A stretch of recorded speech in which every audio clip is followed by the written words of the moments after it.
Bonjour tout le monde. Je vais vous parler aujourd'hui des problèmes sociaux et des enjeux sociaux en lien avec la capsule bref. On va parler de la polarisation aujourd'hui. C'est tout en lien avec l'idéologie capitaliste qui est au sein de tous les enjeux. Puis ça, c'est aussi dû à la liberté du marché, les entreprises privées qui sont très dominantes dans le monde. Puis aussi, ça a amené la mondialisation, parce qu'elles sont toutes orientées vers la politique, la sociale, l'écologique, ce que je vais vous parler un peu plus tard. Puis, le problème majeur aussi, c'est au niveau de la démocratie, parce qu'on dit qu'on vit dans une démocratie, mais c'est faux. Parce que seulement 60% de la population participe à la politique, point de vue actif, là, en tant que vote.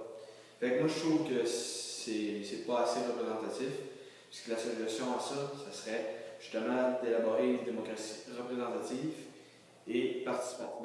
Justement, on va parler de la politique. Comme j'ai dit plus tôt, la politique, on ne vit pas dans une démocratie parce que les gouvernements sont influencés par les entreprises privées, puis ça, je trouve que c'est pas démocratique d'être influencé par une entreprise privée, fait qu'ils ont déjà un parti pris, fait que c'est pas représentatif. En plus, ils privatisent davantage les entreprises fédérales, fait que ça donne un avant-goût.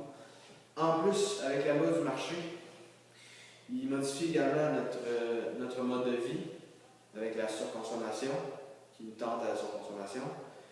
Et ils creusent les écarts sociaux, ce que je vais parler un peu plus tard, je veux dire, avec l'aspect social. Ils disent aussi, ils démontrent en fait que le profit est avant tout, puis sont purement individualistes. Je trouve que ça c'est une grande problématique dans le Québec, dans le Canada et même dans le monde.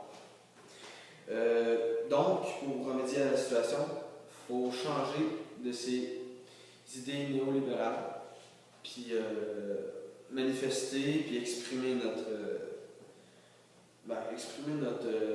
notre façon de penser en allant manifester. Bon, mais parlons-en justement de cet aspect social.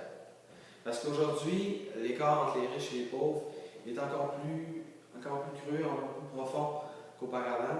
Puis ça, c'est dû en partie à l'enrichissement des riches au profit des pauvres dans certaines situations, comme on peut voir avec les frais de scolarité.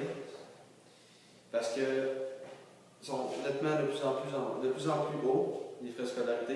Puis je trouve que c'est un peu con, parce que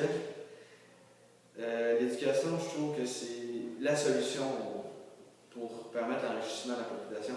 Parce que si on fait comme le modèle norvégien, qui lui, il permet la gratuité dans l'ensemble du territoire pour tous les élèves, c'est-à-dire de la maternelle à l'université, ça aide à enrichir la population.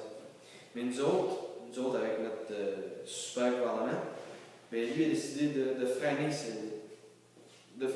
justement l'épanouissement de nos pauvres, nos personnes ayant un peu moins de moyens pour étudier. Puis je trouve que ça ralentit un peu le développement. Pour s'opposer justement à ces modes du gouvernement, je trouve qu'il faudrait faire davantage de manifestations, comme on a pu voir auparavant avec le Carré Rouge. Je trouve que c'est une bonne prise de parole des élèves, puis moi je suis pour ça. Bref, la puissance collective, c'est la clé. Pour être dans un Québec plus juste, ça demande notre implication, puis c'est comme ça qu'on va réussir à devenir plus juste. Pour la fin, c'est juste pour vous dire que pour changer les choses, c'est collectif. Comme j'ai dit précédemment, on peut rien faire tout seul. Puis je trouve qu'en s'alliant les uns les autres contre la démocratie, notre fausse démocratie, on va peut-être réussir à donner un Québec plus juste, puis on va peut-être réussir de se sortir du capitalisme.